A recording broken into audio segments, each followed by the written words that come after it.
Hello dears, welcome to कीर्ति की chemistry पाठशाला। Today we will continue with haloalkane haloarene. उसमें हम हमारा जो स्टीरियो केमिस्ट्री वाला पार्ट है, जैसे कि कायरलता क्या होता है, अकायरल क्या होता है, प्रतिलोमन क्या होता है, रासायनिकरण क्या होता है, प्रतिबिंब रूप मतलब कि एनेंशियोमर्स क्या होता है, ये सारी चीज़ें हम इस वीडियो में कवर करेंगे। ठीक है, और आपकी एनसीईआरटी बुक से मैं एक बार दिखा देती हूँ आपको। ये पेज नंबर 160 180 से 180 पेज नंबर पे है ये टॉपिक आपका। इससे पहले 179 से स्टार्ट हो रहा है। ठीक है, तो ये जो टॉपिक है मैं यहाँ से कवर करा रही हूँ। ठीक है, ये यहाँ पे इसके भी क्वेश्चन हैं। ठीक है, लेट्स स्टार्ट आवर टॉपिक। देखिए, कायरलिटी क्या होता है। पहले कायरलिटी से पहले कायरल क्या होता है, कायरल से पहले कायरल कार्बन ढूंढेंगे हम।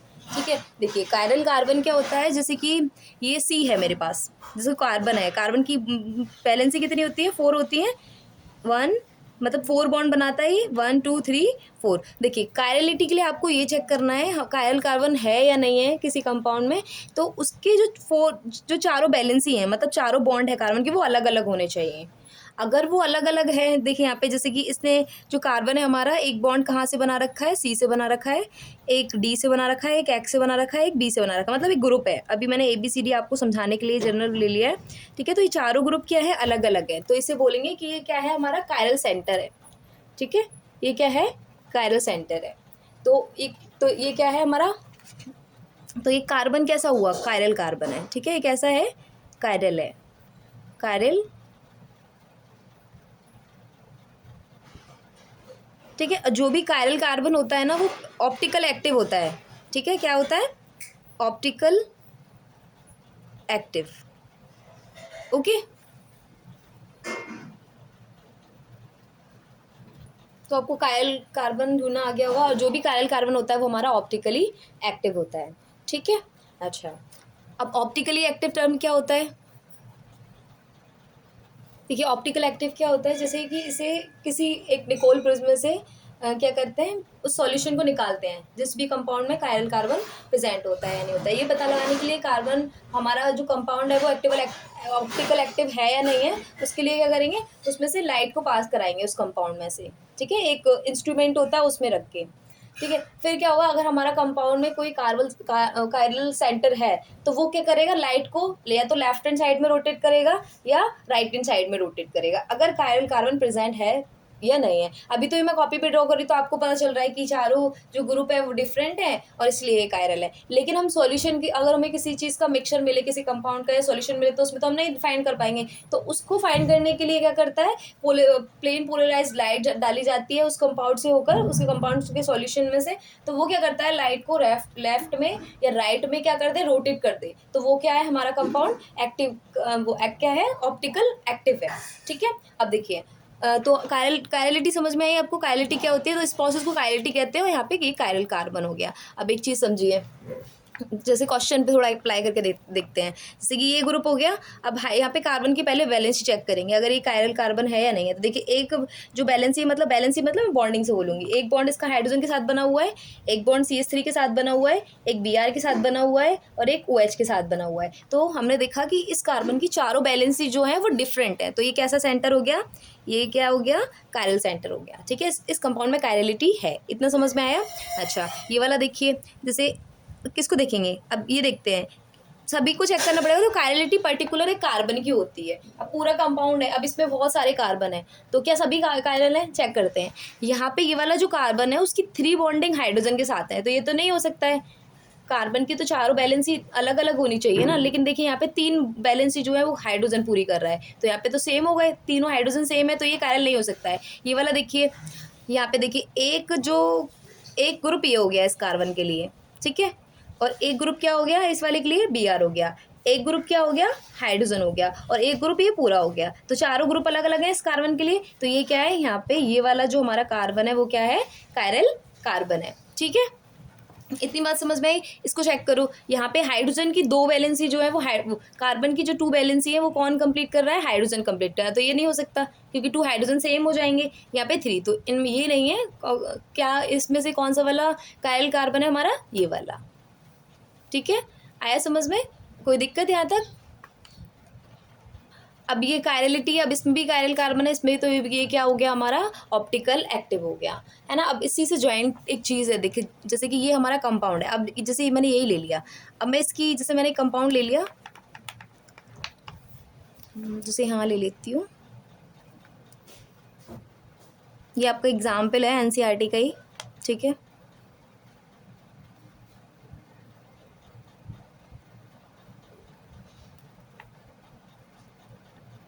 बताइए कायरल है या नहीं है। अब देखिए कार्बन, देखिए ये वाला ग्रुप और ये वाला ग्रुप सेम ग्रुप कार्बन की 2 वैलेंसीज को कंप्लीट कर रहे हैं, तो क्या ये कायरल हुआ? ये कायरल नहीं हुआ। ये क्या है? कायरल नहीं है, क्योंकि ये दोनों ग्रुप जो हैं वो क्या है, 2 वैलेंसी कार्बन की सेम ग्रुप से हैं, कंप्लीट हो रही हैं, तो ये कायरल नहीं है। कायरलिटी के लिए क्या होना चाहिए, जो चारों ग्रुप होते हैं वो क्या होने चाहिए, डिफरेंट होने चाहिए, ठीक है। बना है वो कैसा, क्या नहीं है, कायरल नहीं है, ठीक है। अभी थोड़ा एग्जाम्पल से मैं आपको देखो दिखा देती हूँ, और थोड़ा आपका कंसेप्ट बिल्ड हो जाए। जैसे यहाँ पे ये कार्बन है, इसकी देखो चारों बैलेंसी क्या है, डिफरेंट है। उसने पूछा है क्वेश्चन में, निम्नलिखित युग्मों में से कायरल और अकायरल बताइए। देखिए कायरल कौन होगा, जिसमें कार्बन जो कायरल सेंटर रिप्रेजेंट होगा वो, और जिसमें कायरल सेंटर नहीं प्रेजेंट होगा वो कायरल होगा, है ना। देखिए ये कार्बन है बीच में, तो देखिए यहाँ पे एक हाइड्रोजन वैलेंसी पूरी कर रहा है, एक CH3, एक Br, एक OH, चारों ग्रुप जो है वो डिफरेंट है, चारों वैलेंसी डिफरेंट है, तो ये कायरल हुआ। तो क्या हुआ, ये C4 कायरल, ठीक है। अच्छा ये वाला देखते हैं, यहाँ पे देखो ब्रोमीन, इस कार्बन की जो बैलेंसी है वो कौन कौन पूरा कर, देखिए सेम ग्रुप, 2 सेम ग्रुप इसी कार्बन से लगे हुए हैं। जब भी किसी कार्बन से 2 या 3 सेम ग्रुप हो तो वो क्या नहीं होगा, कायरल कंपाउंड नहीं हो सकता है, ठीक है। तो ये क्या होगा, अकायरल, ओके। अच्छा ये वाला देखिए, ये वाला सेंटर, अब देखिए यहाँ पे 3, इसी कार्बन की 3 वैलेंसी हाइड्रोजन कंप्लीट कर रहा है, तो ये तो नहीं हो सकता है।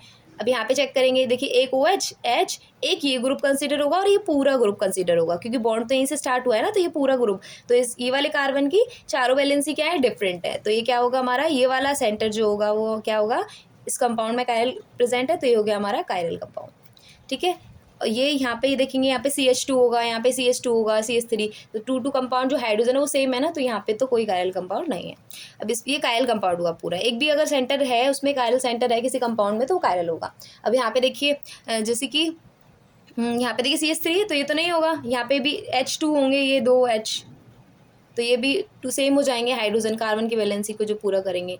यहाँ पे देखिए ये H है, यहाँ पे OH है, ये ग्रुप देखिए, ये बॉन्ड यहाँ से, ये वाला कार्बन से ये वाला बॉन्ड है ना, तो ये पूरा कंसीडर होगा, और यहाँ से ये पूरा कंसीडर होगा, तो देखिए दोनों साइड सेम है, बॉन्ड CH3, तो ये दोनों ग्रुप क्या हो गए इस कार्बन के लिए, सेम हो गए, तो ये कैसा हुआ, अकायरल हुआ, ठीक है। अब आई होप कि आपको कोई डाउट नहीं होगा कायरल और अकायरल में, ठीक है। बस इतना चेक करना है, जहाँ पे कायरल सेंटर है वो क्या होते हैं, ऑप्टिकल एक्टिव कंपाउंड होते हैं, ठीक है।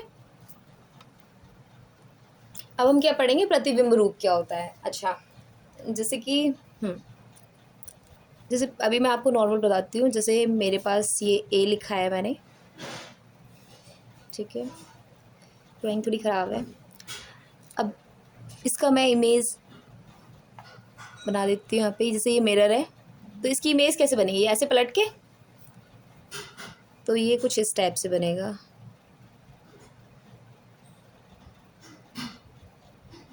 ठीक है, मतलब ये इसी की टाइप का बना। अब ये तो क्या हो गया, इसका प्रतिबिंब रूप हो गया, ठीक है। अब मैं इसको उठा के, ऐसे नहीं पलट के, जैसा है प्लेन में से जैसे उठा के इसके ऊपर रखूंगी, तो देखिए ये क्या एक दूसरे को क्या कर लेगा, कवर कर लेगा, नहीं कर लेगा, उसे बोलते हैं अध्यारोपित, ठीक है। जैसे कि ये मेरा हैंड है, ठीक है, अब मैंने क्या करा, इसकी इमेज जो होगी वो ऐसे बनेगी, ठीक है, ऐसे बनेगी, तो ये इसकी मिरर इमेज हो गई। हमारे जो दोनों हैंड होते हैं वो एक दूसरे की क्या होते हैं, मिरर इमेज होते हैं। मैं इसको उठा के इसके ऊपर रखूंगी, तो क्या ये एक दूसरे को कवर कर रहा है, नहीं कर रहा है, क्योंकि देखिए जो मेरा थंब है उसे हम मेरी जो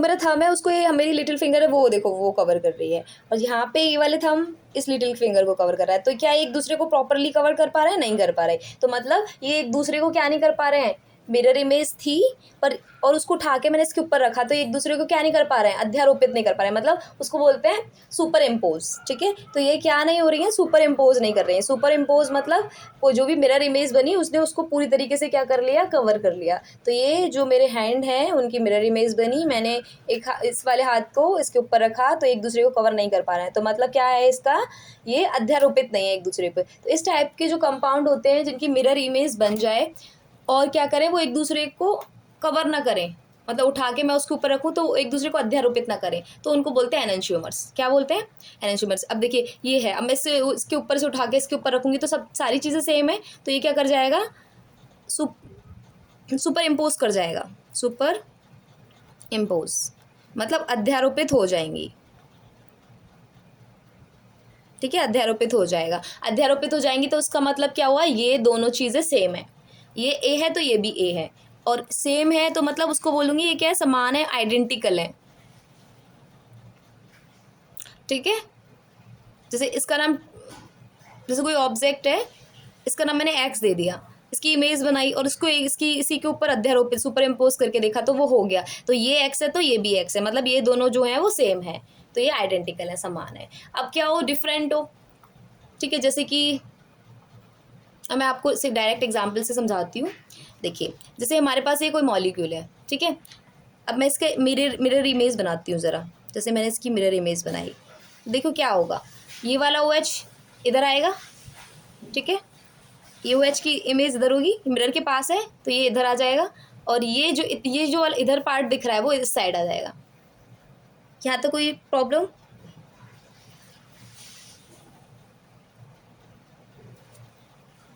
आपको ये डार्क लाइन का मतलब पता होगा, ये जो ग्रुप है प्लेन से बाहर की साइड है। ठीक है, और जो क्लासेस ली थी उनमें मैंने डिस्कस किया हुआ है ये। ठीक है, अब देखिए, तो ये इसकी मिरर इमेज है, एग्जैक्ट उल्टा बनती है ना, तो ये अच्छा। अब मैं इस मॉलिक्यूल को उठा के इसके ऊपर रखूँ, तो देखिए अगर मैं इसको उठा के इसके ऊपर रखती हूँ तो ये जो ओ एच है वो यहाँ पे आके इन ग्रुप के पास आएगा, और इस वाले ओ एच के पास ये ग्रुप आएंगे, तो ये क्या ये एक दूसरे को अध्यारोपित कर पाएंगे, क्या सुपर इम्पोज वो होंगी, मिरर इमेज तो बन गई। अब मैंने इसके ऊपर इसको उठा के रखा तो ये एक दूसरे को प्रॉपरली कवर नहीं कर पाएंगे, इट्स मीन ये क्या नहीं कर रही है, एक दूसरे को सुपर इम्पोज नहीं कर रही हैं।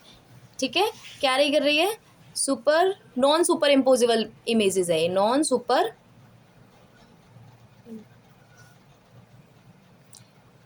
इम्पोजिबल।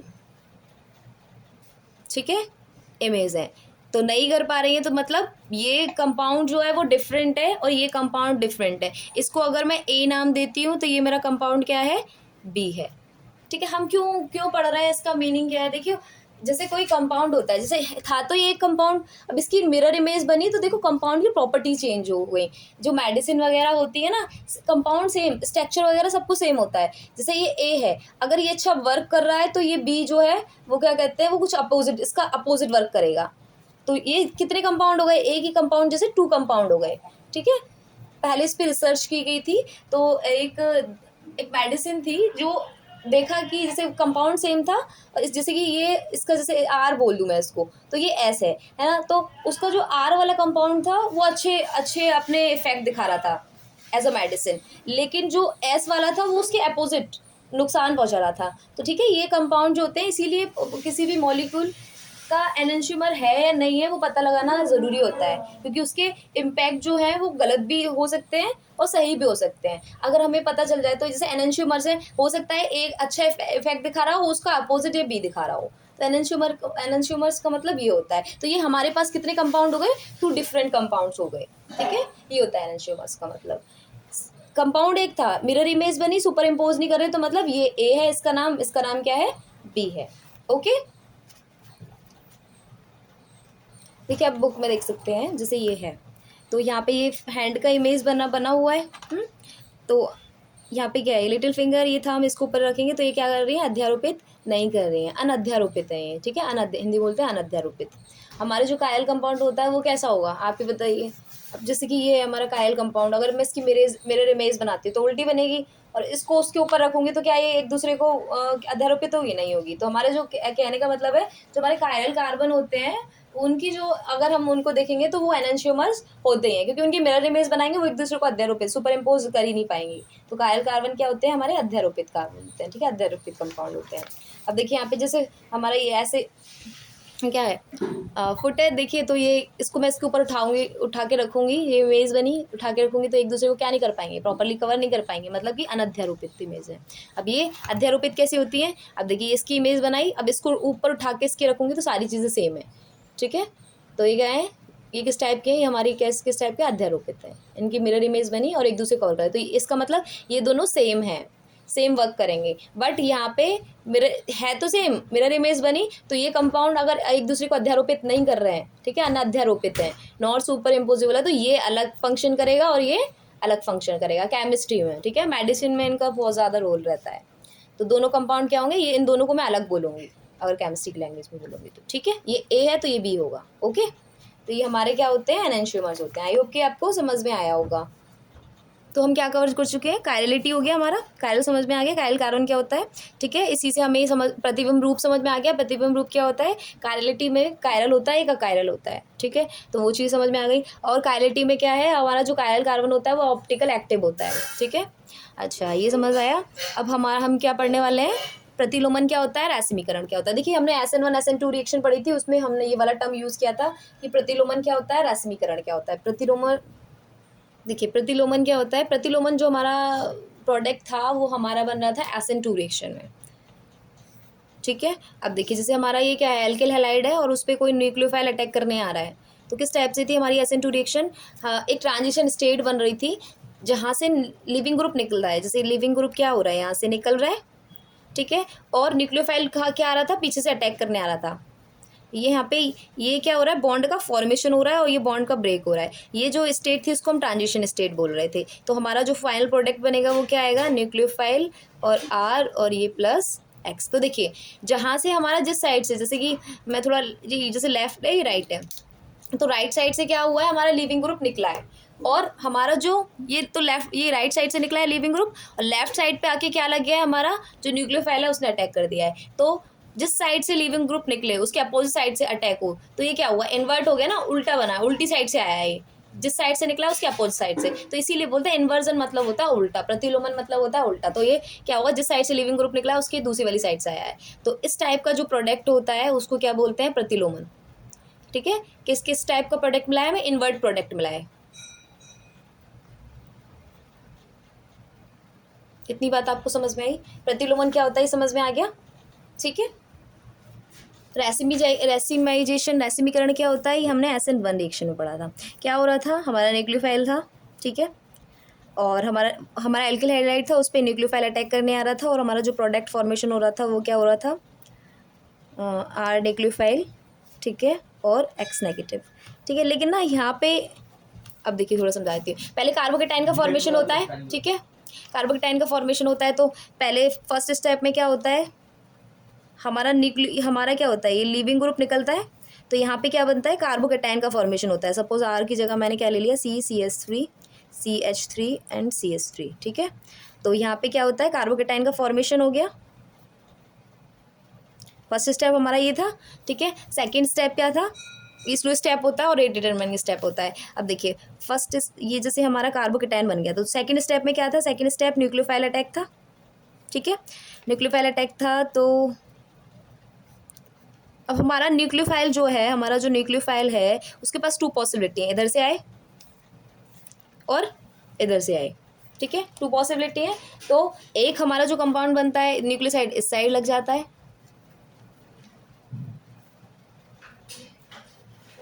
ठीक है, और इधर इस साइड से आएगा तो न्यूक्लियोफाइल हमारा इधर लग जाएगा।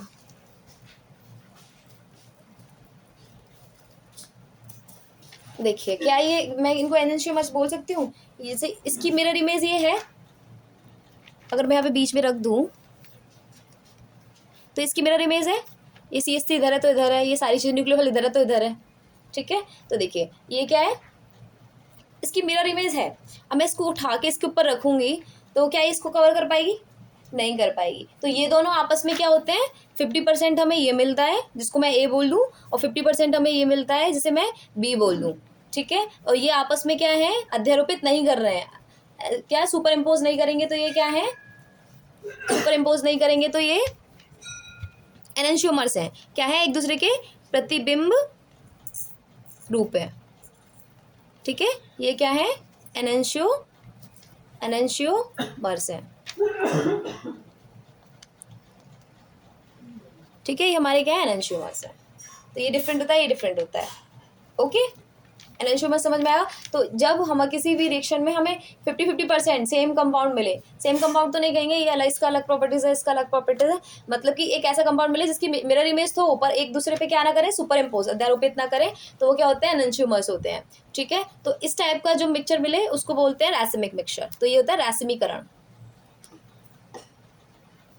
ठीक है, ये हमें क्या SN2 में हमें किस, SN1 में हमें किस टाइप का मिक्सचर मिलता है, रैसिमिक मिक्सचर। तो रैसिमीकरण बोलते हैं इस प्रोसेस को। आई होप कि आपको सारी चीज़ें क्लियर हुई होंगी, अच्छे से समझ में आई होंगी। अच्छा, मिरर इमेज का एक चीज़ और बता देती हूँ। देखिए, जैसे मिरर इमेज जैसे कन्फ्यूजन हो जाता है थोड़ा इमेजिन करने में, जैसे एक्स है, वाई है। देखिए मिरर, इसकी मिरर इमेज कैसे बनेगी, यहाँ पे ये वाई आ जाएगा, यहाँ पे ये एक्स हो जाएगा। मतलब राइट और लेफ्ट का देखिए, अगर कोई चीज़ राइट में तो वो कहाँ जाएगी, लेफ्ट में। और कोई चीज़ जैसे ये राइट में थी तो ये कहाँ पे गई है, लेफ्ट में। और ये लेफ्ट में था तो कहाँ पे गया है, राइट में। ठीक है, ऐसे अगर कोई हॉरिजॉन्टल है तो इस टाइप से देखेंगे, अगर कोई वर्टिकल है कोई चीज़, जैसे एक्स और यहाँ पे वाई मान लेती हूँ, इसकी मिरर इमेज बना देती हूँ। तो हॉरिजॉन्टल में कोई चेंज नहीं होता, एक्स इधर एक्स ही आएगा, वाई इधर वाई आएगा। ठीक है, थोड़ा सा इसको ध्यान में रखोगे तो आप अच्छे से मिरर इमेज बना पाओगे। आई होप कि आपको सारा समझ में आया हो। ठीक है, थैंक्स फॉर वॉचिंग।